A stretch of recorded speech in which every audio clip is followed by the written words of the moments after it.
Hello students, welcome to my channel Physics Made Easy. I hope you are studying hard and thinking even harder. बेटा question ज़रूर पूछने हैं, question ज़रूर आपके दिमाग में ज़रूर आएंगे अगर आप किसी चीज़ को ध्यान से समझने की कोशिश करोगे. There will be thousands and thousand of questions. तो आपको उन क्वेश्चंस को एड्रेस करने की कोशिश करनी है, उन क्वेश्चन को आंसर ढूंढने की कोशिश करनी है. आप अपने क्वेश्चन पोस्ट कर सकते हैं, मैं आपके क्वेश्चंस के आंसर करूंगा. तो आपको थोड़ा ध्यान रखना है कि चीज़ों को ऊपर से नहीं समझना है. Superfluous knowledge is not going to help you. Superfluous मतलब ऊपर ऊपर से चीज़ों को अगर आप समझोगे तो आपका कोई एग्ज़ाम क्रैक नहीं होगा. राइट? आपको सब्जेक्ट अच्छे से समझ नहीं आएगा, इसीलिए बेटा चीज़ों को गहराई में जाके समझना बहुत ज़रूरी है. राइट? तो आज हम ऑल्टरनेटिंग करंट का सेकंड लेक्चर स्टार्ट करेंगे. हमने ऑल्टरनेटिंग करंट पिछली बार स्टडी किया था कि एक ऐसा करंट या एक ऐसी वोल्टेज जो ऑसिलेट करती है, मतलब जिस ऐसा सेल या बैटरी जिसका पॉजिटिव नेगेटिव चेंज होता रहता है. तो बेटा हमें ये पता है कि अगर रेजिस्टेंस के साथ सेल को लगाया जाता है तो क्या होता है.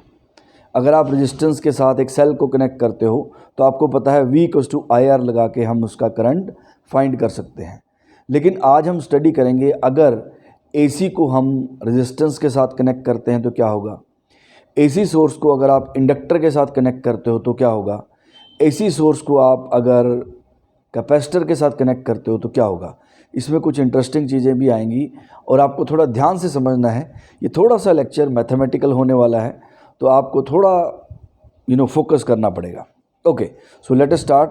इसको हम सर्किट थ्योरी भी बोल सकते हैं कि हम सारे कंपोनेंट्स यानी कि रेजिस्टेंस, इंडक्टर और कैपेसिटर, उनका बिहेवियर स्टडी करने जा रहे हैं जब उनको AC के साथ कनेक्ट किया जाता है. ओके, तो सबसे पहले हम स्टडी करते हैं AC अप्लाइड टू रजिस्टर. आपने AC को रेजिस्टेंस के साथ कनेक्ट कर दिया. राइट, लेट अस सी. ये आपका रेजिस्टेंस है और इसको आपने AC सोर्स के साथ कनेक्ट कर दिया. आपका AC वोल्टेज को हम कैसे शो करते हैं. E=E0 sin omega t. R इसके रेजिस्टेंस है. अब इससे बेटा करंट फ्लो करेगा. अब हम समझते हैं करंट कैसे फ्लो करेगा और कितना करंट फ्लो करेगा. ये वोल्टेज होगी. अब हमें पता है V/IR, सो E=I/R. अब आप E की वैल्यू पुट कर दो. E0 sin omega t =IR. आप इसको इधर ले आओ बेटा. IR E0 sin omega t. So I की वैल्यू कितनी आ गई है. E0/R sign omega T. अगर आप थोड़ा ध्यान से ऑब्जर्व करो, इस एक्सप्रेशन की मैक्सिमम वैल्यू E0/R होने वाली है, क्योंकि बेटा जब साइन थीटा 1 होगा ये पूरा एक्सप्रेशन मैक्सिमम वैल्यू ले लेगा. क्योंकि देखो साइन थीटा अदरवाइज क्या होता है, हाफ होता है, 0.8 होता है, 0.7 होता है. अगर हाफ होगा तो ये वैल्यू तो देखो कांस्टेंट है. E0 और R तो फिक्स्ड वैल्यू है. E0 क्या है, वोल्टेज की पीक वैल्यू जो एक पर्टिकुलर फिक्स्ड वैल्यू होती है. R रेजिस्टेंस भी फिक्स्ड वैल्यू है. इस एक्सप्रेशन की मैक्सिमम वैल्यू कब होगी, जब साइन थीटा जो है वो 1 होगा. राइट, यानी कि मैक्सिमम वैल्यू साइन थीटा जब 1 होगा तो इसकी होगी. तो वो कितनी होगी, E0/R. राइट, सो E0/R को आप क्या लिख सकते हो, I0 साइन ओमेगा टी. ये I वो करंट है बेटा जो इससे फ्लो करेगा. I वो करंट है जो इस रेजिस्टेंस से फ्लो करेगा. राइट, ध्यान से समझना. अब यानी कि जो आपका करंट आया है वो भी क्या आया है, ऑसिलेटिंग आया है, ऑल्टरनेटिंग आया है. यानी कि जब आप ऑल्टरनेटिंग वोल्टेज रेजिस्टेंस के साथ कनेक्ट करोगे तो उसके अंदर जो करंट फ्लो करेगा वो भी ऑल्टरनेटिंग होगा.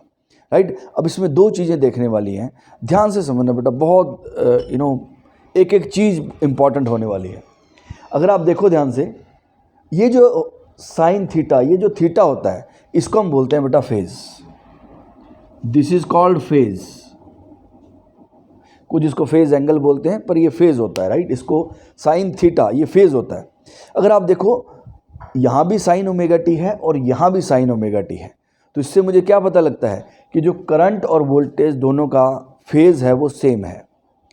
इसका मतलब क्या है? इसका भी मतलब है बेटा, करंट और वोल्टेज का सेम फेज़ होने का मतलब है कि जब वोल्टेज मैक्सिमम होगी करंट भी तभी मैक्सिमम होगा, जब वोल्टेज मिनिमम होगी करंट भी तभी मिनिमम होगा, जब वोल्टेज ज़ीरो होगी तो करंट भी तभी ज़ीरो होगा। सर आप सोचोगे सर ऐसा तो ऑब्वियस है। नहीं बेटा, अब ऑब्वियस नहीं है। कई ऐसे कंपोनेंट्स होते हैं, इसके बाद हम स्टडी करेंगे, वहाँ पे ऐसा नहीं होगा। जनरली अभी तक हमने डीसी सर्किट पढ़े हैं, तो डीसी सर्किट में क्या होता है? वोल्टेज मैक्सिमम तो करंट मैक्सिमम। लेकिन बेटा एसी सर्किट थोड़ा सा डिफरेंट है, इसके अंदर सरप्राइजिंग रिजल्ट्स आते हैं। तो बेटा आप देख सकते हो current and voltage are in phase, इस एंगल को ही फेज बोला जाता है। E=E0 साइन थीटा, जो ये थीटा है ये ओमेगा टी है, इसको हम फेज बोलते हैं, राइट। अब इसका अगर हम फेजर डायग्राम ड्रॉ करते हैं, मैं आपको इसको समझाऊंगा। फेजर डायग्राम हम यहाँ से इंपॉर्टेंट पॉइंट लिख सकते हैं, I and E are in phase means no phase difference, no phase difference in I and E। E and I में कोई फेज डिफरेंस नहीं है। अब इसका हम फेजर ड्रॉ करते हैं। ये थोड़ा सा बेटा SHM से रिलेटेड होता है, क्लास 11th में जो हम पढ़ते हैं, लेकिन अभी आपको कोशिश करनी है इसको समझने की। Late us C.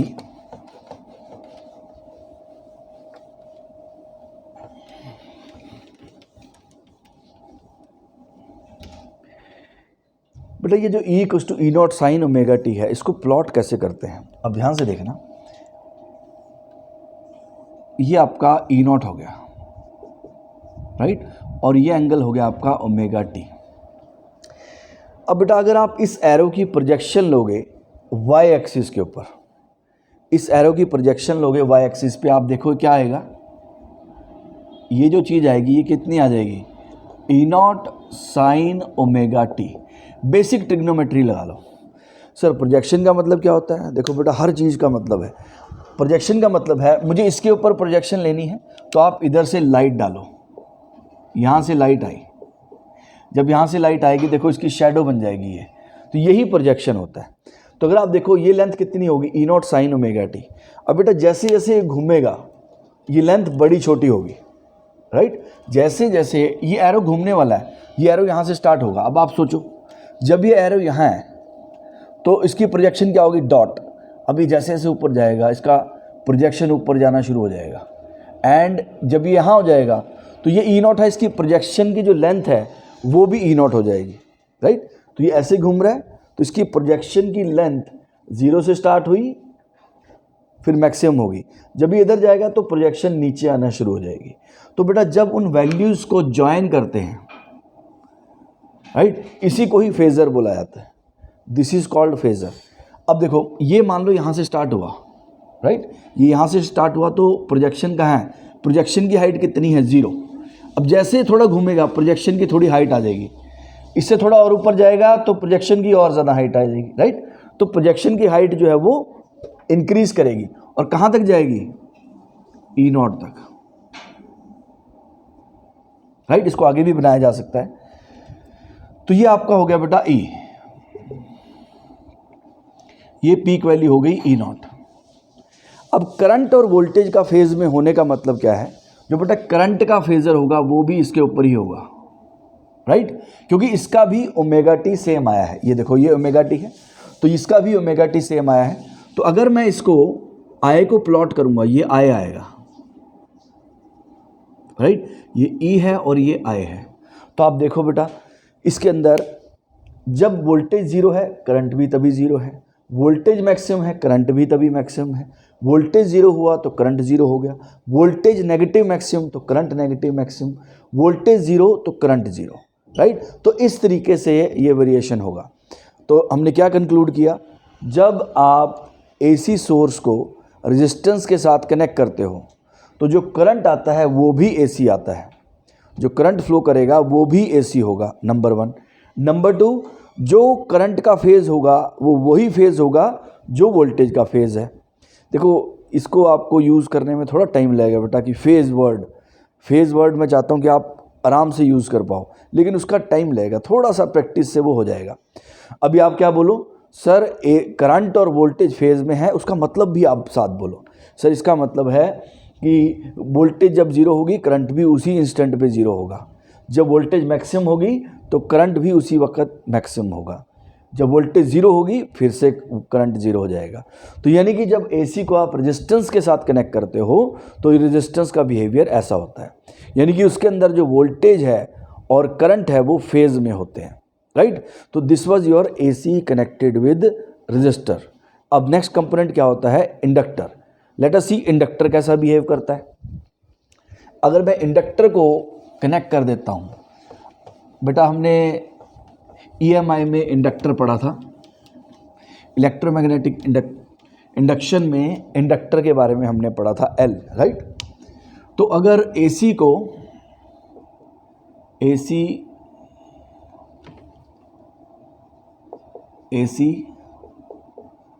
applied to the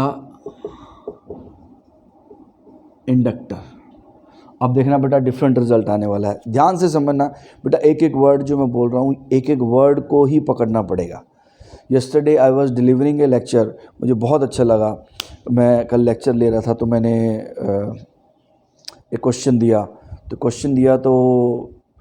तो उसका सॉल्व करना था। तो एक बच्चे ने सबसे पहले सॉल्व किया लेकिन उसमें गलत हो गया वो, तो फिर मैंने उसको गलती बताई कि क्वेश्चन में ये वर्ड, तो बच्चे ने बोला कि ओहो सर क्या हर एक वर्ड को देखना है ध्यान से। मैंने कहा yes this is what science is, हर एक वर्ड का सिग्निफिकेंस होगा। पर मुझे अच्छा लगा वो रियलाइज़ करके, कहता अब मेरे को गलती समझ आ गई। तो आपको भी बेटा ये ध्यान रखना है, एक एक वर्ड इंपॉर्टेंट होने वाला है, हर वर्ड का मीनिंग होगा, राइट। सो लेट अस सी, अगर AC को हम इंडक्टर के साथ अप्लाई करते हैं तो क्या होता है। ये आपका इंडक्टर हो गया बेटा, इसको इंडक्टर बोल देते हैं, इंडक्शन कॉयल बोल देते हैं, चोक कॉयल भी बोल देते हैं, ये आपका सोलिनॉइड भी हो गया, राइट। तो कुछ भी हो, इसको इन सबको इंडक्टर बोला जाता है, ठीक है। सो अब इसको आपने किसके साथ कनेक्ट कर दिया, AC सोर्स के साथ। अब इसमें भी बेटा करंट फ्लो करेगा, E=E0 sin ओमेगा t, ये आपने वोल्टेज इसको अप्लाई कर दी। अब लेट अस सी इसका बिहेवियर कैसा आने वाला है, ध्यान से समझना। E=E0 sin omega t। अब बेटा इसकी वोल्टेज E किसके इक्वल होगी, LdI/dt। मैंने आपको बताया था EMI के लेक्चर में भी, बेटा इंडक्टर की वोल्टेज LdI/dt से आती है। बेटा देखो कितने तीन डिफरेंट चीज़ें हैं। रेजिस्टेंस की वोल्टेज आती है IR से, रेजिस्टेंस के अक्रॉस पोटेंशियल डिफरेंस किस फॉर्मूले से आता है, IR से। इंडक्टर का पोटेंशियल डिफरेंस किससे आता है, LdI/dt से। और कैपेसिटर का पोटेंशियल डिफरेंस कैसे आता है, Q/C से। तो कैपेसिटर में IR फेल है, इंडक्टर में Q/C फेल है, और रजिस्टर में LdI/dt एंड Q/C फेल है। तो आपको थोड़ा ध्यान रखना है कौन सी चीज़ है, ठीक है। तो इंडक्टर में LdI/dt इज़ द वोल्टेज, तो आपने वोल्टेज अप्लाई की और तो कुछ है नहीं, तो वोल्टेज इसको मिल गई, तो E=LdI/dt। ओके, अब हम वैल्यू पुट कर देते हैं यहाँ पे, इसको मैं इधर लिख देता हूँ बेटा एक बार, LdI/dt E कितना हो गया, E0 sin ओमेगा t। सो ये कितना आ गया, DI=E0/L sin omega t dt। Sir ये ऐसा क्यों किया है, क्योंकि मुझे चाहिए बेटा करंट, ये DI है, राइट। तो इंटीग्रेशन करना पड़ेगा, इंटीग्रेटिंग बोथ साइड्स। अब इंटीग्रेशन कर देते हैं, इसकी इंटीग्रेशन करेंगे बेटा I आ जाएगा, इसकी integration E0/L integration sign omega t dt। मैं इनडेफिनेट इंटीग्रेशन कर रहा हूँ, ठीक है। तो बेटा कितना आ गया, E0/L sine omega t। Sine omega t की इंटीग्रेशन क्या होती है, -cos omega t upon omega. Minus cos omega T upon omega, right, plus constant of integration, right. ये आपके पास आ गया E naught by L minus cos omega T by omega sine omega T की integration बेटा minus cos omega T upon T का coefficient वो omega था, तो ये आपके पास आ गया। तो ये आपके पास आई की वैल्यू आ गई plus C, C is the constant of integration, right. Now C must be equal to zero, C की वैल्यू जीरो होगी, क्यों? क्योंकि जो आपकी वोल्टेज है वो जीरो के अबाउट ऑसिलेट कर रही है। सर इसका मतलब क्या है बेटा, जब आप इस वोल्टेज को प्लॉट करोगे, ये जीरो है, ये जीरो के अबाउट ऑसिलेट कर रही है, 0 वोल्ट, फिर ई नॉट, फिर माइनस ई नॉट, फिर जीरो, फिर ई नॉट, फिर जीरो, माइनस ई नॉट, यानी कि जीरो के अबाउट ऑसिलेट कर रही है ये वोल्टेज। तो आपका करंट भी जीरो के अबाउट ही ऑसिलेट करना चाहिए। Now C equals to zero, since E is oscillating about 0, so I must also oscillate about 0. I must also oscillate about 0, यानी कि C की वैल्यू 0 आ गई। अब बेटा हमें थोड़ी जगह चाहिए होगी, मैं इसको एक बार थोड़ा सा रिकैप दे देता हूँ। E equals to L D I by D T था, तो मैंने इसको इधर किया, E की वैल्यू मैंने सब्स्टिट्यूट कर दी, D I equals to this and then I integrated, क्योंकि मुझे I चाहिए, तो मेरे पास C आ गया, इसको मुझे मैनिपुलेट करना है। लेट अस सी, इसको थोड़ा सा हम मॉडिफाई करेंगे, क्या आएगा देखना बेटा ध्यान से।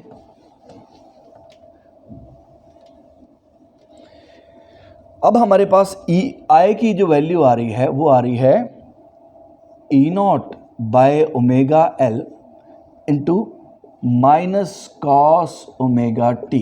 इस माइनस को भी हम बाहर निकाल देते हैं। अब बेटा देखना इसको हम कैसे शेप देंगे, minus E naught by omega L. अब कॉस थीटा को हम लिख सकते हैं बेटा sine 90 minus theta, cos theta is sine 90 minus theta, basic trigonometry का फॉर्मूला है, राइट। तो ये बन गया sine 90 minus theta, okay, right. ये अब हमें थोड़ा स्पेस चाहिए होगा, आपको ये पॉइंट सारे नोट करने हैं, ये आपको याद होने चाहिए। अब बेटा sine pi by 2 minus omega T हो गया। अब sine of minus theta is equal to minus sine theta होता है। सर ये सब हम क्यों कर रहे हैं, अभी आपको रीज़न पता लग जाएगा। Sine of minus theta is minus sine theta, right, यानी कि अगर ये एंगल से मैं माइनस बाहर निकालता हूँ, ये a माइनस बी है तो इसको b माइनस ए कर लो। सर क्यों कर रहे हैं, इसका भी अभी आपको रीज़न पता लग जाएगा। E naught by omega L, minus बाहर आया तो ये माइनस कॉम्पनसेट हो गया, तो क्या बन गया ये sign omega T minus pi by 2, right. अब अगर आप इसका थोड़ा ध्यान से देखो, इस एक्सप्रेशन की मैक्सिमम वैल्यू कब होगी, जब ये साइन थीटा 1 हो जाएगा।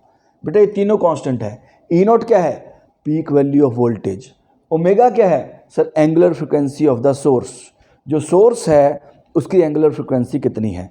अगर आपको एंगुलर फ्रिक्वेंसी समझना है बेटा तो आप एसी का फर्स्ट लेक्चर देखो, राइट। बीच बीच में उठा के मत पढ़ना बेटा कभी भी, पूरा अच्छे से स्टार्टिंग से पढ़ना, आपके दिमाग में बहुत क्वेश्चन आएंगे, आप प्लीज़ क्वेश्चन पूछ सकते हो। जब तक एक एक क्वेश्चन आंसर नहीं होगा आप बेटा कोई कॉम्पिटिटिव एग्ज़ाम क्रैक नहीं कर पाओगे। एक एक क्वेश्चन का आंसर होना ज़रूरी है, राइट। आप कुछ चीज़ें याद करके शायद थोड़ा बोर्ड में अच्छे नंबर ला सकते हो, लेकिन अगर आपको साइंस को अच्छे से समझना है, अगर साइंस के फील्ड में आपको आगे जाना है, और सबसे इम्पॉर्टेंट चीज़ अगर मज़ा लेना है साइंस का कि सर ये हो क्या रहा है, तो उसके लिए आपको एक एक वर्ड का मीनिंग पता होना चाहिए, राइट। तो बेटा ई नॉट बाय ओमेगा एल ये तो कांस्टेंट हो गया। अब साइन थीटा जब 1 हो जाएगा तो यानी कि ये वैल्यू इस एक्सप्रेशन की मैक्सिमम वैल्यू है, यानी कि आई की ये मैक्सिमम वैल्यू हो गई। तो आई इक्वल्स टू क्या बन गया बेटा, इसको हम लिख देते हैं I naught sine omega T minus pi by 2। अब बेटा थोड़ा ध्यान से देखो, पिछले रेजिस्टेंस के केस में क्या आया था कि अगर ई नॉट साइन ओमेगा टी होता है तो आई क्या होता है, I naught sine omega T, यानी कि फेज सेम थे। लेकिन यहाँ पर देखो, यहाँ ओमेगा टी है, वोल्टेज का फेज जो है वो ओमेगा टी है, और यहाँ पर क्या है omega T minus pi by 2।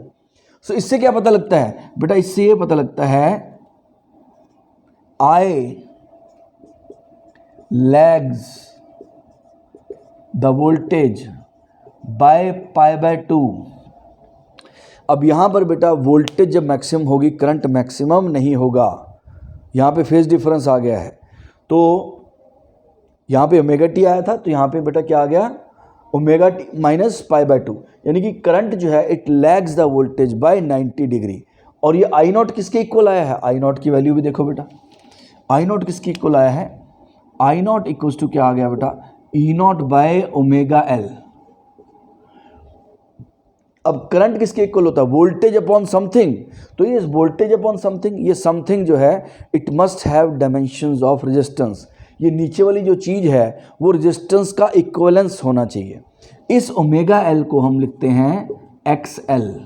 इसका नाम होता है बेटा inductive reactance, inductive reactance. And SI unit इसका क्या हो जाएगा बेटा, ओम हो जाएगा। एसआई यूनिट इज ओम। तो हमारे पास क्या चीज़ें निकल के आई, दो चीज़ें निकल के आई। इंडक्टर की अगर आपको रेजिस्टेंस बतानी है बेटा, रेजिस्टेंस वैसे गलत टर्म है यहाँ पे जो मैं यूज़ कर रहा हूँ, लेकिन आपको ये याद रखना है ये काम वही कर रहा है जो रेजिस्टेंस करता है। यानी कि वोल्टेज को जब आप एक्सएल से डिवाइड करोगे, वोल्टेज को जब आप एक्सएल से डिवाइड करोगे तो आपके पास करंट की वैल्यू आ जाएगी, right. E not by XL is I not. अगर यहाँ आप यहाँ ई वी ले लोगे बेटा तो यहाँ पे आई वी आ जाएगा, राइट, ये याद रखना है। तो यानी कि एल कितना रेजिस्टेंस ऑफर करता है, इसका नाम रिएक्टेंस है बेटा, क्वेश्चन में रिएक्टेंस लिखा होगा, थोड़ा ध्यान रखना है। तो एल कितना रिएक्टेंस ऑफर करता है वो कैसे आएगा, ओमेगा एल से। एंड ओमेगा क्या होता है बेटा, 2 पाई एफ। ये भी आपको फर्स्ट लेक्चर में समझने को मिलेगा, आपको फर्स्ट लेक्चर ध्यान से देखना चाहिए। तो कितना आ गया बेटा, 2 pi F into L, right. यानी कि ये बहुत बड़ा रिजल्ट है। अगर आप थोड़ा सोचो बेटा, ये चीज़ें आपको कुछ होना चाहिए, ये चीज़ें देख के तो आपको याद रखने में इजी होगा। सर ये तो एक ऐसी चीज़ है जिसकी रेजिस्टेंस फ्रीक्वेंसी पे डिपेंड कर रही है, किसकी, सोर्स की फ्रीक्वेंसी पे। अभी तक क्या होता था, मैं बोलता था इसकी रेजिस्टेंस बताओ, तो आप क्या करोगे, इसकी अगर इसकी रेजिस्टेंस निकालनी है, समझो बेटा ये डेवलपमेंट है, ये आपको करना है। इसकी रेजिस्टेंस सर बड़ा आराम से निकल जाएगी। क्या चाहिए sir, area of cross section, ठीक है, लेंथ, ठीक है, और इसकी मटेरियल की रेजिस्टिविटी, रो एल बाई ए से इसकी रेजिस्टेंस आ जाएगी। लेकिन ये देखो इंडक्टर की रिएक्टेंस, यानी रेजिस्टेंस एक तरीके की, इंडक्टर की रिएक्टेंस निकालनी है, आप सबसे पहले पूछोगे हाँ जी बेट, सोर्स जो आपने सोर्स लगाया है उसकी फ्रीक्वेंसी कितनी है। यानी कि इसका बिहेवियर सोर्स की फ्रीक्वेंसी को देख के चेंज हो रहा है। तो ये बहुत एस्टॉनिशिंग रिजल्ट है और बहुत इंपॉर्टेंट रिजल्ट है, ये बहुत ज़्यादा आगे यूज़ होगा। ये बेटा इलेक्ट्रॉनिक्स की डेवलपमेंट के लिए बहुत ज़्यादा इसने हेल्प की है। तो XL is 2 pi F L, F is the frequency of, याद रखना है फ्रीक्वेंसी तक नहीं रुकना है बेटा, पूरा दरिया पार करवा के आना, मतलब पूरा एंड तक। Sir F is the frequency of the source, 3 word और बोलने पड़े लेकिन अब गलती नहीं होगी। एफ इज़, कहीं बोलते हैं इंडक्टर की फ्रीक्वेंसी, बेटा इंडक्टर की कोई फ्रीक्वेंसी नहीं होगी, ये तो ऑब्जेक्ट है, सोर्स की फ्रीक्वेंसी होगी। तो XL is 2 pi F L, right. तो आप ये चीज़ें याद रख सकते हो। तो जब इंडक्टर को आप वोल्टेज लगाते हो, कौन सी, एसी वोल्टेज लगाते हो, सर डीसी लगाएंगे क्या होगा वो भी देखेंगे। तो जब आपने ये देखो, मैं आपकी तरफ से क्वेश्चन पूछ रहा हूँ, ये क्वेश्चन आपके दिमाग में आते होंगे और कई बार हम उनको दबा देते हैं, पर दबाना नहीं है बेटा, सुनना है, दिमाग में आ रहे होंगे लिखो उनको और फिर खुद आंसर करो, पहले कोशिश करो खुद आंसर करने की। अगर नहीं होते हैं तो please ask your teacher and आप यहाँ पे भी पोस्ट कर सकते हो, मैं आपको उसका आंसर दूंगा। Equals to E naught sine omega T, और जो इंडक्टर के थ्रू करंट फ्लो करेगा वो बेटा पाई बाय 2 फेज से लैग करेगा, यानी कि पाई बाय 2 माइनस हो गया फेज से, I naught sine omega T minus pi by 2। Okay, अब हम इसके इंपॉर्टेंट पॉइंट्स लिखते हैं और फेजर इसका डायग्राम ड्रॉ करते हैं।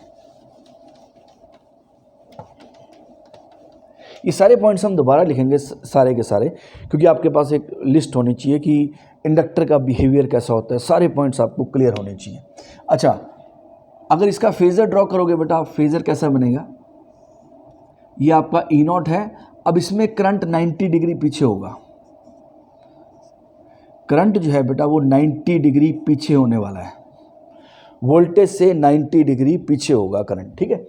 अब इसको जब आप प्लॉट करोगे बेटा, आप देखो कई लोग इसको रट लेते हैं, क्या हो रहा है, ये घूम रहा है, ये इससे 90 डिग्री पीछे रहेगा, ये ऐसे जाएगा, ये इसके पीछे पीछे चलेगा 90 डिग्री।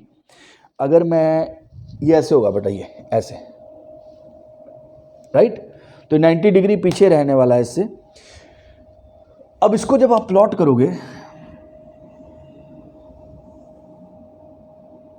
राइट, अब देखो 90 डिग्री पीछे रहने का मतलब समझते हैं। ये आपका ई है, ये आपका टाइम हो गया। अब थोड़ा ध्यान से समझना बेटा, जो वोल्टेज की वैल्यू अब है, करंट की वो वैल्यू होगी जो क्योंकि करंट 90 डिग्री पीछे है, यानी इससे 90 डिग्री पीछे। सर 90 डिग्री का मतलब बेटा ये 0 डिग्री है, ये 90 डिग्री है, ये 180 डिग्री है, ये 270 है और ये 2 पाई यानी 360 डिग्री है। 0, 90, 180, 270, 360 ऐसे हो गया।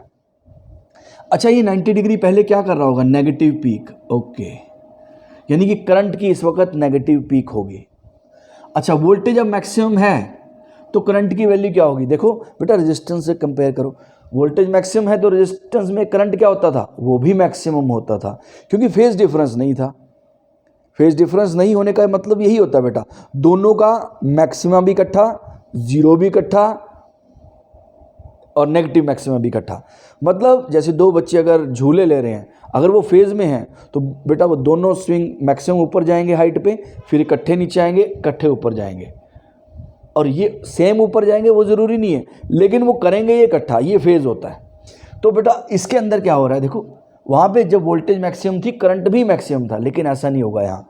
वोल्टेज मैक्सिमम है, अच्छा 90 डिग्री पहले वोल्टेज क्या कर रही थी सर, 0 थी, तो करंट अब 0 होगा। मतलब आप मान सकते हो सो के जाग रहा है, ये 90 डिग्री पीछे चल रहा है उससे। ओके, यहाँ पे देखो वोल्टेज क्या है 0, तो 90 डिग्री पहले वोल्टेज क्या कर रही थी सर, मैक्सिमम थी, तो करंट यहाँ मैक्सिमम होने वाला है। ओके, अभी यहाँ पे देखो वोल्टेज नेगेटिव मैक्सिमम है, तो 90 डिग्री पहले क्या कर रही थी वोल्टेज सर, 0 थी, तो करंट अब 0 होगा। वोल्टेज यहाँ 0 होगी, 90 डिग्री पहले क्या कर रही थी, ये 90 है बेटा, 0, ये 90, फिर 90 और 180 हो गया ऐसे, तो वोल्टेज यहाँ 0 है। ओके, 90 डिग्री पहले वोल्टेज क्या कर रही है सर, नेगेटिव मैक्सिमम, तो करंट नेगेटिव मैक्सिमम होगा। तो यानी कि अगर इसका ग्राफ ड्रॉ करोगे तो आप ये बनेगा, राइट। तो करंट जो है वो 90 डिग्री पीछे है। सो दिस इज योर आई। बेटा इस डायग्राम पे भी क्वेश्चन पूछा जा सकता है कि ये रेजिस्टेंस का डायग्राम है या ये इंडक्टर का डायग्राम है, आपको वो ध्यान से देख के समझ आ जाएगा कि क्या है, राइट। आपको ये देखना है कि फेज़ में है तो रेजिस्टेंस है, और अगर 90 डिग्री पीछे है बेटा ये इंडक्टर, राइट। इंडक्टर में जो करंट होगा वो भी ऑल्टरनेटिंग होगा, वो ऐसा नहीं है कि कांस्टेंट करंट आएगा, नो, डायरेक्ट करंट नहीं आएगा।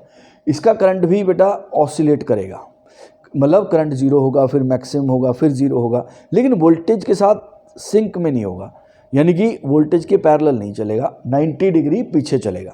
ओके, तो ये चीज़ आपको याद रखनी है। अब इसके इंपॉर्टेंट पॉइंट लिख लेते हैं। क्या क्या बन गए बेटा इंपॉर्टेंट पॉइंट इसके, पहला तो आई लैग्स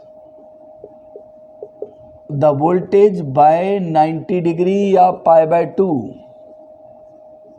ओके, सेकंड क्या बन गया, XL equals to omega L equals to 2πfL is the inductive reactance. बेटा इसके न्यूमेरिकल करेंगे, उससे आपको और क्लियर हो जाएगा। मतलब जब इंडक्टर का करंट आपको निकालना होगा, जैसे जब रेजिस्टेंस का करंट निकालना है तो वोल्टेज को रेजिस्टेंस से डिवाइड किया जाता है। अब इंडक्टर का करंट निकालना है तो वोल्टेज को किससे डिवाइड करेंगे, XL से डिवाइड करेंगे, तो वो आपको कैलकुलेट करना पड़ेगा। एंड यस बेटा ये ओम में होगी, ये भी याद रखना है। एंड बेटा इसका ग्राफ भी आपको याद रखना है। ये ग्राफ बेटा सीधा है, जैसे जैसे ओमेगा बढ़ेगा XL भी इंक्रीज करेगा, तो डायरेक्टली प्रोपोर्शनल हो गया, यानी कि लीनियर ग्राफ। देखो बेटा छोटी छोटी चीज़ें मैटर करती हैं। ये इक्वेशन ऑफ स्ट्रेट लाइन है बेटा, अगर आपको दिख रहा है तो बहुत अच्छा, अगर जिसको नहीं दिख रहा है उसको एफर्ट करना चाहिए कि उसको दिखे। एक्सेल क्या है, वाई कोऑर्डिनेट ले लिया मैंने, ओके। मैं अभी आपको दिखा देता हूँ बेटा, यही बेसिक्स हैं। आपको आपने लाइन बहुत सुनी होगी, सर बेसिक स्ट्रॉन्ग करने चाहिए। बेसिक होते क्या हैं, यही होते हैं बेटा, जब आप पढ़ रहे हो तो बीच बीच में छोटी छोटी चीज़ें आएंगी। अब मान लो आपको ये नहीं पता था स्ट्रेट लाइन, लेकिन आज आप सीख लो ताकि अगली कहीं जगह यूज़ हो तो आपको ये आता हो। एक्सेल बेटा वाई एक्सिस पे ले लिया मैंने तो ये वाई कोऑर्डिनेट हो गया, ओमेगा एक्स एक्सिस पे ले लिया ये एक्स हो गया, और ये बेटा एल कांस्टेंट हो गया। तो Y equals to something into X, ये तो आप क्लास 10th से पढ़ते आ रहे हो। तो ये लीनियर इक्वेशन हो गई, पावर 1 है ना, एक्स की भी 1 है और वाई की भी 1 है, तो ये लीनियर इक्वेशन हो गई बेटा, ठीक है। तो ग्राफ स्ट्रेट लाइन आ गया। ऐसे ही अगर आप फ्रीक्वेंसी का ग्राफ ड्रॉ करोगे, फ्रीक्वेंसी के साथ सर उसमें भी यस सेम, राइट, बस स्लोप डिफरेंट होगा। इसके अंदर स्लोप क्या होगा बेटा, इसके अंदर अगर इस ग्राफ का स्लोप निकालेंगे m, वो कितना हो जाएगा l, और इसमें अगर आप ग्राफ का स्लोप निकालोगे तो स्लोप कितना होगा 2πl, इसमें ग्राफ का स्लोप 2πl होगा, राइट। ये आपको याद रखना है, राइट। ग्राफ स्ट्रेट लाइन होगा। ये वैसे नॉन मेडिकल वालों से ज़्यादा पूछा जाता है इस तरह के क्वेश्चंस, जहाँ पर आपको बहुत मैथमेटिकल चीज़ें होती हैं, लेकिन बेटा जितना ज़्यादा पता हो अच्छा है। ये कहीं और तो यूज़ हो ही सकता है। तो ये आपका इंडक्टिव रिएक्टेंस हो गया जो हमने पढ़ लिया है एक्सेल, और इस तरीके से आप इसका करंट फाइंड कर सकते हो। तो ये इंडक्टर का बिहेवियर था बेटा। देखो इंडक्टर का बिहेवियर रेजिस्टेंस से कितना डिफरेंट है।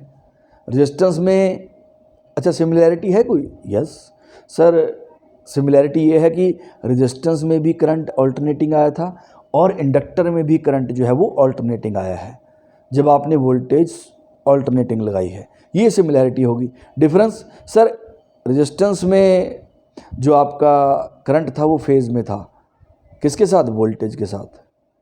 उसका मीनिंग अब आपको पता है, अब आप कहोगे सर आप बार बार रिपीट कर रहे हो, बट यही चीज़ें करनी है बेटा। सर इंडक्टर में क्या है, 90 डिग्री पीछे, ओके। कौन, करंट 90 डिग्री लैग करता है वोल्टेज से, ओके। लेट अस मूव, अगर हम इसको कैपेसिटर से लगा देते हैं, ये तीसरा एलिमेंट होता है बेटा सर्किट का। अगर आपने एसी को कैपेसिटर के साथ कनेक्ट कर दिया तो क्या होगा, लेट अस सी। ये बेटा आपका कैपेसिटर हो गया, आपने एसी सोर्स इसके साथ लगा दिया है। E equals to E naught sine omega T,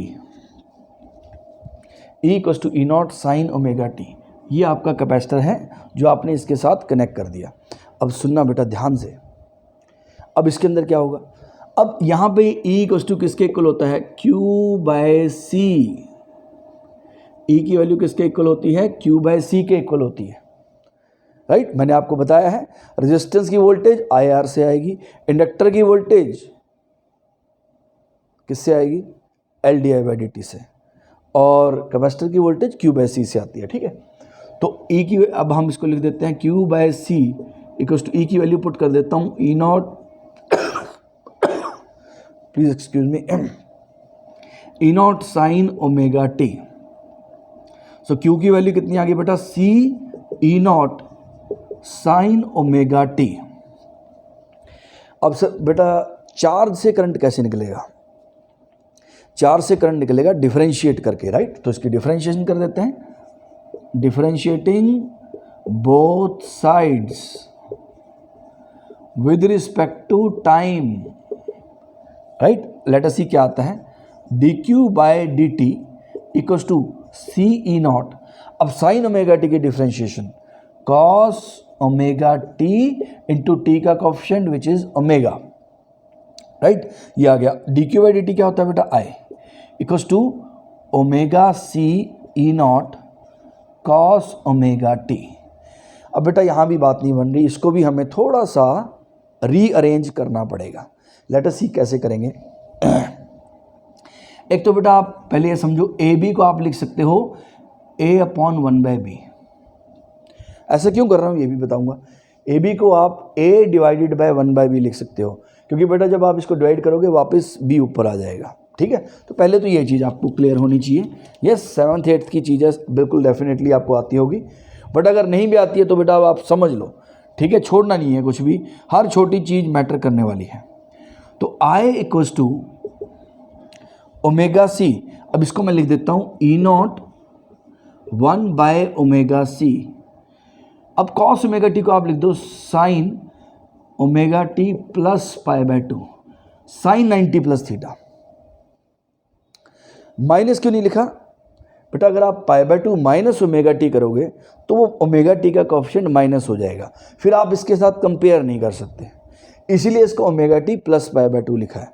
हमारा काम है करंट को इसके साथ कंपेयर करना, क्योंकि मुझे इसके साथ इसका फेज डिफरेंस निकालना है, इसीलिए बेटा यहाँ पे π/2 माइनस थीटा नहीं लिखा। अदरवाइज ये देखो क्या बनता, साइन π/2 माइनस ओमेगा टी, फिर वो इसके साथ कंपेयर नहीं होगा, राइट।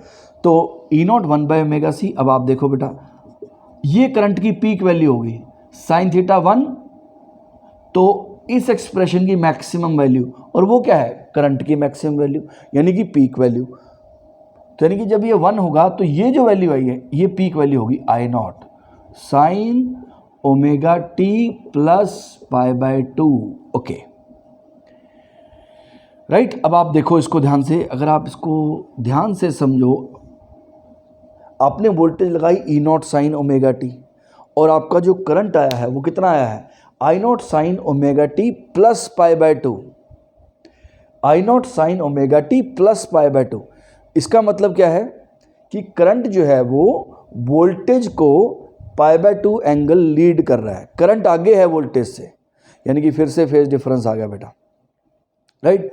रेजिस्टेंस में कोई फेज डिफरेंस नहीं था, इंडक्टर में करंट लैग कर रहा था वोल्टेज से 90 डिग्री, कैपेसिटर में करंट वोल्टेज को लीड करेगा, मतलब वोल्टेज से आगे रहेगा 90 डिग्री, राइट। यानी कि उसकी वैल्यू, जैसे बेटा रेजिस्टेंस में दोनों इकट्ठे मैक्सिमम मिनिमम हो रहे थे, इंडक्टर में नहीं हुए, तो वैसे ही कैपेसिटर में भी नहीं होंगे, लेकिन सर फिर होंगे क्या, वो इस फेज से पता लगेगा, ठीक है। अभी हम इसको करते हैं और एनालाइज। अब आई नॉट की वैल्यू क्या आ गई बेटा? ई नॉट बाय समथिंग, इसको हम लिखते हैं एक्स सी। सर ये एक्स सी क्या है? इसको हम बोलते हैं बेटा capacitive reactance. This is called capacitive reactance X C, यानी कि एक्स सी इक्वल्स टू हो गया बेटा 1/ωc equals to 1/2πfc, right. ओम, क्योंकि ये भी रेजिस्टेंस का ही काम कर रहा है, बट ये रिएक्टेंस है बेटा, कैपेसिटेटिव रिएक्टेंस, राइट। 1/2πfc। मैं इसको दोबारा लिखूंगा बेटा, एक बार लिख देता हूँ अगर इसको विजिबल नहीं है तो, x C equals to 1/ωc या फिर 1/2πfc ओम। तो ये आपका कैपेसिटर का एनालिसिस हो गया। जब आप कैपेसिटर को एसी सोर्स के साथ कनेक्ट करोगे तो करंट जो फ्लो करेगा वो भी एसी होगा, कैपेसिटर के थ्रू करंट फ्लो करेगा and that will be AC. But जो एसी होगा बेटा करंट, वो वोल्टेज से 90 डिग्री आगे रहेगा, यानी कि वोल्टेज को लीड करेगा, और जो कैपेसिटर रिएक्टेंस ऑफर करेगा, राइट। काम वही इसने रेजिस्टेंस का करना है, वोल्टेज को इससे डिवाइड करके आपके पास करंट आएगा। तो बेटा कैपेसिटर जो रिएक्टेंस ऑफर करेगा वो भी देखो बेटा फ्रीक्वेंसी पे डिपेंड कर रही है। यहाँ पे उल्टा है, लेकिन यहाँ पे उल्टा क्या है, वहाँ पे बेटा फ्रीक्वेंसी के साथ रिएक्टेंस बढ़ रही थी, किसमें? इंडक्टर के केस में। लेकिन कैपेसिटर के केस में क्या है, जैसे जैसे फ्रीक्वेंसी बढ़ेगी कैपेसिटर स्मूथ हो जाएगा, यानी कि उसकी रेजिस्टेंस कम होगी। देखो बेटा नीचे है डिनोमिनेटर में, तो जैसे जैसे फ्रीक्वेंसी बढ़ेगी सर्किट में, मतलब सोर्स की फ्रीक्वेंसी होती है, कैपेसिटर की कोई फ्रीक्वेंसी नहीं है, वो तो एक ऑब्जेक्ट है। तो जैसे जैसे सोर्स की फ्रीक्वेंसी बढ़ेगी वैसे वैसे कैपेसिटर की जो रिएक्टेंस है वो कम होगी, राइट। अब इसको हम लिख लेते हैं पॉइंट्स को।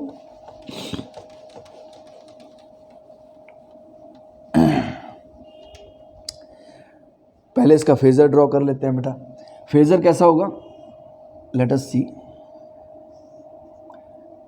ये आपका ई नॉट, तो करंट बेटा इससे आगे 90 डिग्री आई नॉट लीड कर रहा है, 90 डिग्री लीड करेगा। अच्छा, इसको अगर हम प्लॉट करें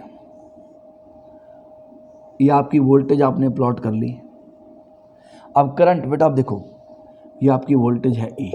करंट, वोल्टेज अभी 0 है, 90 डिग्री बाद वोल्टेज क्या होगी? मैक्सिमम। करंट कहेगा मैं तो अभी मैक्सिमम हो रहा हूँ, क्योंकि ये लीड कर रहा है ना, ये आगे है उससे, तो वोल्टेज जो बाद में करने वाली है करंट अभी करेगा। अच्छा, यहाँ पे क्या है? वोल्टेज मैक्सिमम है, वोल्टेज 90 डिग्री के बाद क्या करना है? वोल्टेज ने 0, करंट अभी 0 हो जाएगा। ओके, अब यहाँ वोल्टेज 0 है बेटा, तो 90 डिग्री बाद वोल्टेज ने क्या करना है? नेगेटिव मैक्सिमम, तो करंट यहीं पर नेगेटिव मैक्सिमम हो जाएगा। यहाँ पे वोल्टेज नेगेटिव मैक्सिमम है, 90 डिग्री के बाद क्या होनी है? वोल्टेज 0, तो करंट तो अभी 0 हो जाएगा। यहाँ पे वोल्टेज 0 है, करंट, वोल्टेज ने 90 डिग्री के बाद बेटा क्या होना है? मैक्सिमम। देखो मैक्सिमम होगा यहाँ पे, तो करंट यहीं पे ही मैक्सिमम हो जाएगा, उसके बाद 0। तो अगर आप इसको ज्वाइन करो बेटा, ये ऐसे ही करना पड़ेगा आपको, राइट। तो ये आपके पास इसका शेप आ गया आपके करंट का, तो थोड़ा और अच्छे से ड्रॉ कर लेते हैं। ये आपके पास ये करंट आ गया बेटा आपका, राइट। आपको ऐसे ही ड्रॉ करना है, अदरवाइज रट्टा लगाओगे तो याद नहीं रहेगा, कुछ ना कुछ गड़बड़ हो जाएगी। वोल्टेज 0, 90 डिग्री के बाद वोल्टेज मैक्सिमम होनी है, तो करंट अभी मैक्सिमम कर दो, ऐसे 90-90 देख के आगे चलो। तो ये आपका ग्राफ आ गया बेटा।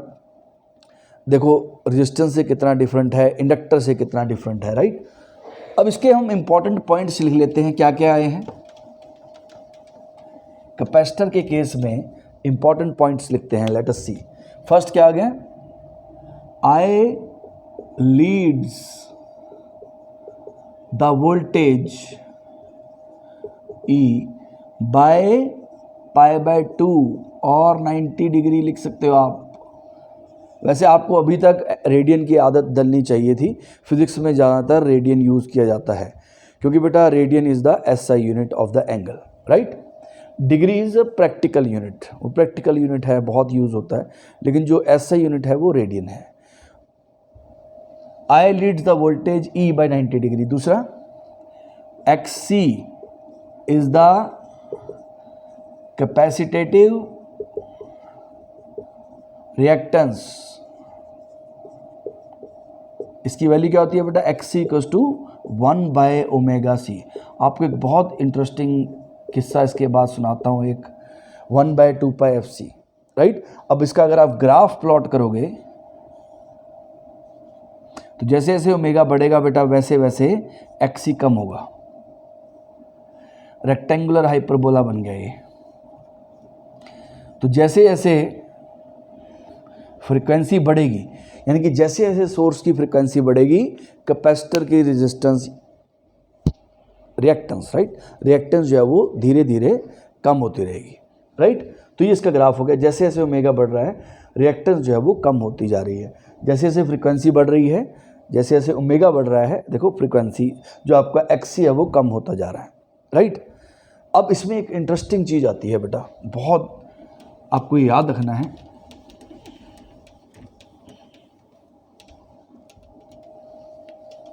ये हमारा थर्ड पॉइंट है, और आपको एक इंटरेस्टिंग चीज़ बताता हूँ।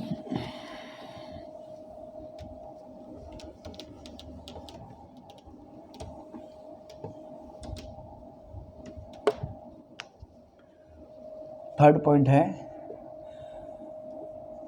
Capacitor blocks DC। कैपेसिटर जो है बेटा वो DC को ब्लॉक कर देता है। कैपेसिटर ब्लॉक्स DC, इसका मतलब क्या है कि अगर आप AC लगाओगे तो करंट फ्लो करेगा, लेकिन अगर आपने DC वोल्टेज लगा दी तो करंट फ्लो नहीं करेगा। इसका रीज़न अब आप देखो बेटा, XC क्या है? 1/2πfc। For DC F equals to 0। तो XC कितना हो गया बेटा? 1/0, यानी कि इन्फिनिट रेजिस्टेंस। तो इन्फिनिट रेजिस्टेंस होगी तो बेटा करंट फ्लो ही नहीं करेगा, राइट। ये एक तरीका है इसको एक्सप्लेन करने का, यानी कि बेसिकली AC तो फ्लो करेगा लेकिन DC फ्लो नहीं करेगा। अगर आप इसका फिजिकल एक्सप्लेनेशन देखो तो क्या होगा बेटा? क्या बिल्कुल भी फ्लो नहीं करेगा? करेगा बेटा। जैसे ही आपने सर्किट को कंप्लीट किया, करंट फ्लो करेगा और कैपेसिटर जो है वो चार्ज हो जाएगा।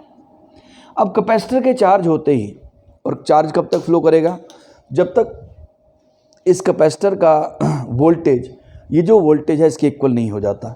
अब जैसे ही कैपेसिटर का वोल्टेज आपके सेल के वोल्टेज के इक्वल हुआ तो पोटेंशियल डिफरेंस ख़त्म, तो करंट फ्लो नहीं करेगा। पोटेंशियल डिफरेंस के बिना करंट फ्लो नहीं करता। लेकिन बेटा इसके अंदर तो देखो पॉजिटिव नेगेटिव वेरी करते रहते हैं, तो इसमें पॉजिटिव नेगेटिव वेरी करेंगे तो करंट फ्लो करता ही रहेगा। मतलब कैपेसिटर चार्ज हुआ लेकिन तभी पोलैरिटी रिवर्स हो गई, तो फिर वो कैपेसिटर डिस्चार्ज हो जाएगा, यानी कि एक तरह से करंट जो है फ्लो करता रहेगा। और यस, करंट कभी ऐसे करेगा फ्लो, कभी ऐसे करंट फ्लो करेगा, क्योंकि एसी है ना, तो उसके डायरेक्शन भी तो चेंज होती है, ऐसे जाएगा ऐसे जाएगा, तो कैपेसिटर जो है वो डीसी को ब्लॉक कर देता है। ये इसका टेक्निकल रीज़न है, मैथमेटिकल रीज़न है। मैं आपको छोटी स्टोरी शेयर करता हूँ। वन ऑफ माई स्टूडेंट, उन्होंने अपने टीचर से पूछा कि सर ये लिखा हुआ है, तो उन्होंने ड्राइंग से उसको एक्सप्लेन कर दिया। तो टीचर ने क्या बोला कि देखो डीसी डायरेक्ट करंट होता है तो वैसे जाता है और ऐसे हिट करता है और रुक जाता है, लेकिन जो एसी है, एसी की शेप देखो, एसी देखो बेटा, एसी ऐसे फ्लो करता है, तो बोलते हैं कि एसी ऐसे जाके ऐसे इसके थ्रू निकल जाता है, मतलब एसी ने इसके थ्रू ऐसे जंप कर लिया। बेटा जब हम एसी ड्रॉ करते हैं कि ऐसे फ्लो करता है, एसी ऐसे फ्लो नहीं कर रहा है, वो तो एसी की वैल्यूज़ को प्लॉट किया गया है तो वो शेप आ रही है। तो सोचो बेटा ये ड्राइंग वाला एक्सप्लेनेशन हो गया, और ये बिल्कुल गलत है, इसका कोई सेंस ही नहीं है। गलत तो क्या ही, गलत छोटा वर्ड है कि एसी ऐसे जा रहा है तो वो कैपेसिटर के बीच में से ऐसे निकल गया, कोई इलेक्ट्रॉन थोड़ी यहाँ से ऐसे निकल जाएंगे। ये बिल्कुल गलत एक्सप्लेनेशन, मतलब एक्सप्लेनेशन ही है कुछ, लेकिन कुछ बच्चे इसको मान जाते हैं। तो आपको थोड़ा ध्यान रखना है, एसी इसलिए फ्लो नहीं कर पाता इससे, एसी क्योंकि पोलैरिटी चेंज हो रही है तो करंट की डायरेक्शन बार बार चेंज होगी, राइट। वैसे बहुत इंटरेस्टिंग एक्सप्लेनेशन थी, ड्राइंग से आप फिजिक्स एक्सप्लेन कर रहे हो, but this is not the right thing, right. Capacitor blocks DC, क्योंकि कैपेसिटर चार्ज हो जाता है उसके बाद करंट फ्लो नहीं कर पाता। अब अगर इसकी पोलैरिटी चेंज कर देंगे बेटा, फिर से करंट फ्लो करेगा, यस। तो यहाँ पे यही हो रहा है, तो आपको ये पॉइंट याद रखना है। अब हमारे पास इन तीनों को कंपेयर करने का, हम इन तीनों को कंपेयर कर सकते हैं। RLC को, इसको हम लिखते हैं RLC, RLC।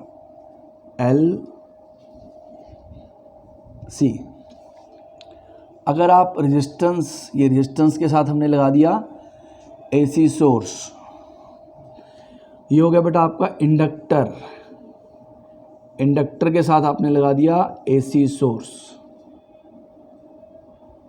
यह है आपका कैपेसिटर, कैपेसिटर के साथ आपने लगा दिया AC source. Late us see क्या क्या होता है। E = E0 sin omega T, तो यहाँ पे करंट क्या आता है, I = I0 sin omega T. यहाँ पे आपने वोल्टेज लगाई E = E0 sin omega T, तो बेटा करंट कितना आया, I = I0 sin omega T -π/2। बेटा इसके न्यूमेरिकल्स करेंगे, उससे आपको बिल्कुल क्लियर हो जाएगा। E = E0 sin omega T, तो I = I0 sin omega T +π/2। इसमें करंट जो है वो लीड कर रहा है वोल्टेज से, ओके। अब बेटा इसके अंदर I की वैल्यू, I0 की वैल्यू क्या होती है, E0/R, या फिर अगर आपको वर्चुअल वैल्यू चाहिए बेटा EV/R। अब यहाँ पे आपको I0 की वैल्यू चाहिए, किसके इक्वल होगी, E0/XL, एंड IV चाहिए तो बेटा EV/XL, ओके। अब यहाँ चलते हैं, यहाँ पे अगर आपको I0 चाहिए, I0 किसके इक्वल होगा, E0/XC, एंड IV किसके इक्वल होगा, EV/XC। एक्सल क्या होता है, इंडक्टिव रिएक्टेंस, इसकी वैल्यू बेटा ओमेगा एल या फिर 2 पाई एफ एल। यहाँ पे एक्स सी किसके इक्वल होता है, 1 बाय ओमेगा सी या 1 बाय 2 पाई एफ सी ओम। बेटा ये नाम आपको बार बार लेना है, इंडक्टिव रिएक्टेंस एंड कैपेसिटेटिव रिएक्टेंस, ये आपको बार बार यूज़ करना है, क्योंकि आप डेली लाइफ में यूज़ नहीं करते तो बहुत जल्दी भूल जाते हैं। तो जब आप पढ़ रहे हो एक बार इसको ज़रूर चैंट करो, जैसे बोलते हैं नाम जपना, तो ऐसे ही इसको आप चैंट करो कि आपको ये चीज़ें याद रहें। इंडक्टर क्या करता है, इंडक्टिव रिएक्टेंस ऑफर करता है, एक्सएल यानी ओमेगा एल, तो current E naught by XL से आएगा। ये पीक वैल्यू ऑफ करंट हो गई बेटा, और ये वर्चुअल वैल्यू ऑफ करंट हो गई। ऐसे यहाँ पे E naught by X C, I V E V by X C की value 1 by omega C 2 pi F C, right. तो इस तरीके से ये आपको तीनों बिहेवियर याद रखने हैं। बट आगे ये तीनों सीरीज़ में लगेंगे, ये तीनों इकट्ठे लगेंगे सर्किट के अंदर। अभी तो ये अलग अलग डील कर रहे हैं हम इनके साथ, राइट। इनका बिहेवियर भी आपको याद रखना है। अगर हम छोटा सा डायग्राम भी ड्रॉ कर लेते हैं इसमें, ताकि आपका ये कंप्लीट हो जाए।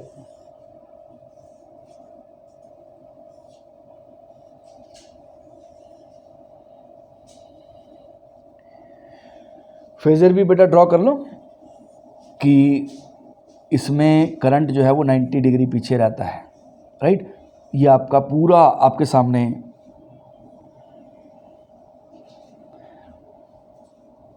मुझे तो याद हो गया बेटा, आपको ये थोड़ा एफर्ट करके याद करना चाहिए। ये आपका ई हो गया और ये आई, ये आपका ई हो गया और ये आपका आई हो गया। बेटा ये टेबल आपको जरूर ड्रॉ करना चाहिए बार बार, तो आपको बहुत जल्दी ये सारे पॉइंट्स याद हो जाएंगे, ठीक है। इस तरीके से आप अपना मेमोरी इंक्रीज़ कर सकते हो। वैसे हर एक का अपना मेथड होता है बेटा, आपको जो सूट करता है। ऐसा नहीं है कि एक ही सजेशन से सबको सूट करे। तो आप अपना दिमाग तो यूज़ डेफिनेटली करो और ये सोचो कि मेरे को कैसे याद होता है, ठीक है। But this is one of the ways, एक तरीका होता है याद करने का। ये ई हो गया, इसमें करंट जो है वो आपका लीड करेगा वोल्टेज को, राइट। तो बेटा ये आर एल और सी का बिहेवियर था जब इनको हमने एसी सोर्स के साथ कनेक्ट किया, राइट। तो ये पॉइंट्स आपको सारे याद रखने हैं। आई होप आपको ये समझ आया। अगले लेक्चर में हम इसके न्यूमेरिकल्स करेंगे, इसको लगाएंगे अलग अलग, और इसके न्यूमेरिकल्स करेंगे कि कैसे करंट निकलेगा। लेकिन उससे पहले ये आपको सारे फॉर्मूले याद होने चाहिए। ओके बेटा, अगेन सोचना ज़रूर है, क्वेश्चन ज़रूर पूछने हैं, सेटिस्फाई नहीं होना है जब तक हर चीज़ क्लियर नहीं हो जाती। छोटी छोटी चीज़ क्लियर नहीं हो जाती तब तक रुकना नहीं है, तब तक क्वेश्चन पूछते रहने हैं। ओके बेटा, take care, my best wishes, I will see you in the next class. Next में हम इसके न्यूमेरिकल्स करेंगे बेटा।